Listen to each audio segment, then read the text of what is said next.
summer after my sophomore year, so about a year and a half, a little bit more. When I first got to the U of R, I didn't have a very strong opinion about the 19th ward until I heard what other students were saying about it, and a lot of what other students were saying about it were largely negative. They were saying that this is a place where crime is rampant, where you wouldn't want to find yourself alone or at night, and also like a place generally that you should fear. I think the on-campus community, if they fail to expand their opinion of this place beyond like your first impression when you get here freshman year, they certainly would hold the same opinions that I did when I first arrived.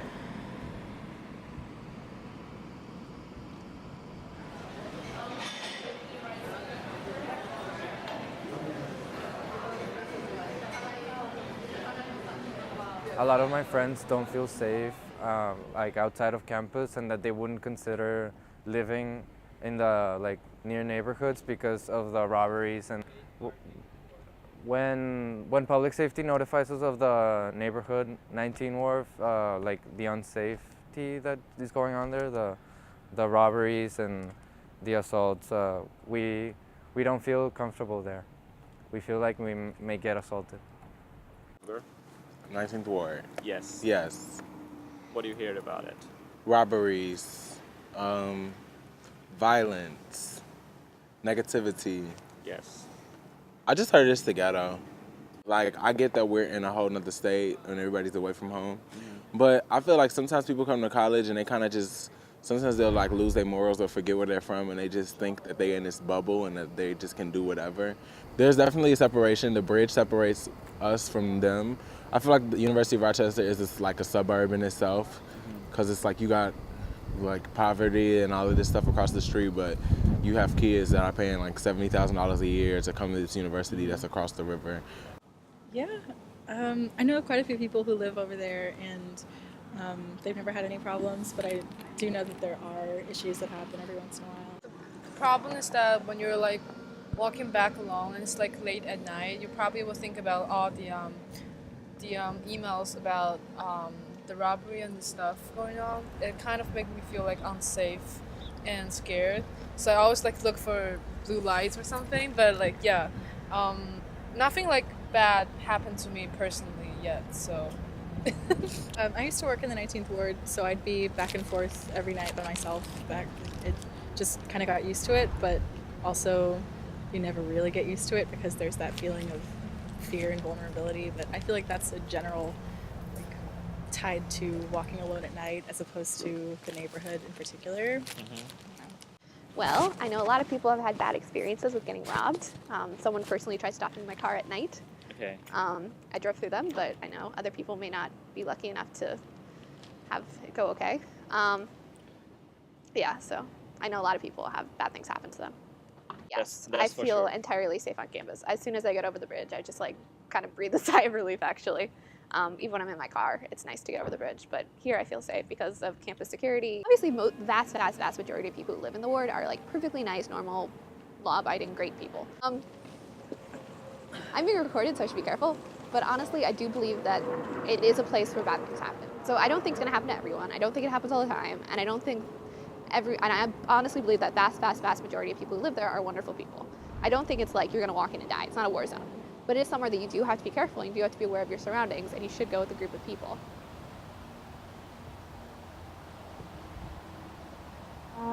My opinion has changed entirely since I first came here as a freshman. Living off campus has given me so many opportunities to just open my eyes and see that this place is a place where families are, where kids are playing, where people are just living their lives and not doing all the deviant things that are presumed of it on campus.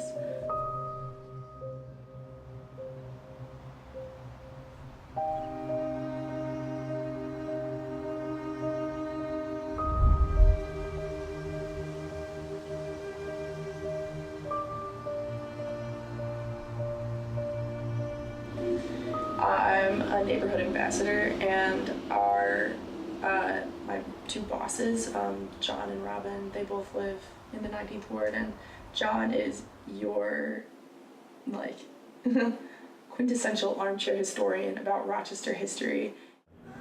Personally, I've lived in the neighborhood on the west side of the city, the 19th ward, since 1983, and I became the legislative aide to a Rochester city councilman that represents both the 19th ward community and the university community and parts of the wedge.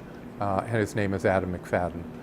I also have a small appointment at the university as a community advisor through the Office for Residential Life and Housing Services. I think that we have to go back to the transition in the community, which was primarily from a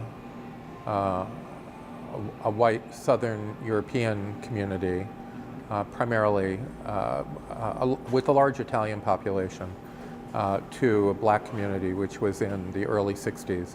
And part of that was because of the unrest affiliated with race relations in the United States in the early 60s and the movement for civil rights. Rochester was, I believe, the second city in the United States to have what were then called race riots. I would give them a different term, protests, living condition protests, something like that.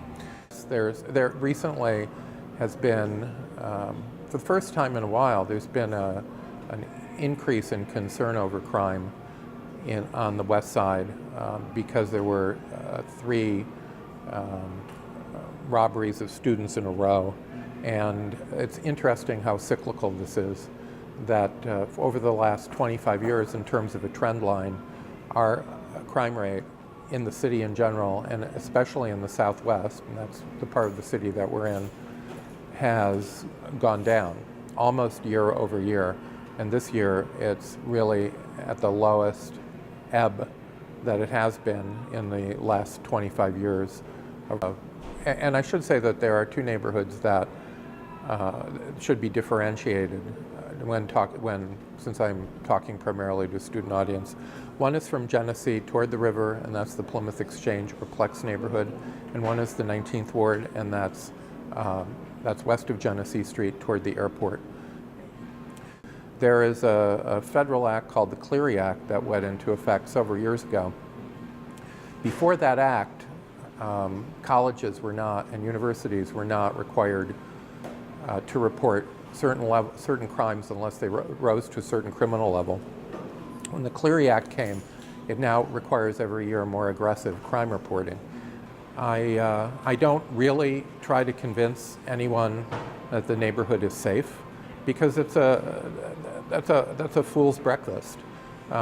Because if people want to believe that being in a community of the other puts them in danger, there's nothing that I, as a 67-year-old white guy, can tell them to reassure them.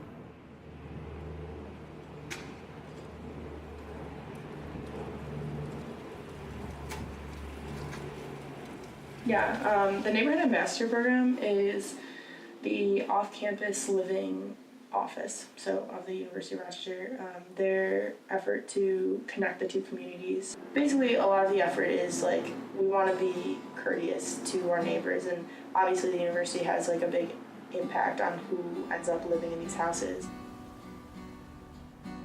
Tim has been living on Congress Ave for over 20 years. About 10 years ago, the houses on either side of him were heavily involved with drugs and crime. But with the influx of college students, it's actually made the community a lot safer and a lot nicer of a place. When I told him that students still thought of the 19th ward, especially right across the river, as a ghetto, he kind of laughed and said, just go to any other part of Rochester and it'll be a lot worse. Our public safety has improved too, primarily because of the concern of the students that university has for the students. So it raises all boats, and we have more police presence, and we live in a safer community as a result. When I brought up the Neighborhood Ambassadors program, Tim had never heard of it. He didn't get any flyers or anything. So one thing that he would recommend doing is having more communication with the residents. The Ambassadors program, while good in theory, may not be reaching out to as many people as it should or it could be. I made friends with some little girls on Congress Ave. And so yeah, just like hanging out with them, like seeing their perspective on the world has been really great. Just getting to know like a different slice of life. Oftentimes we forget like about how other people live their lives. Where a lot of the mentality starts about the 19th ward being this place of crime and place to avoid really starts like during freshman orientation week, when there's like rumors of, and this term makes me want to vomit, the felony footbridge. They would simultaneously like fear this place, but also brag about how the 19th ward is a dangerous place, and it elevates their coolness that they would come over here. Yeah, and I think if people just like stop for a second, question why it is they have the prejudices that they do against this place, and like open their eyes to see like what's actually going on here, being open to change your opinion is an important step in uprooting like deep-seated bias that afflicts everybody.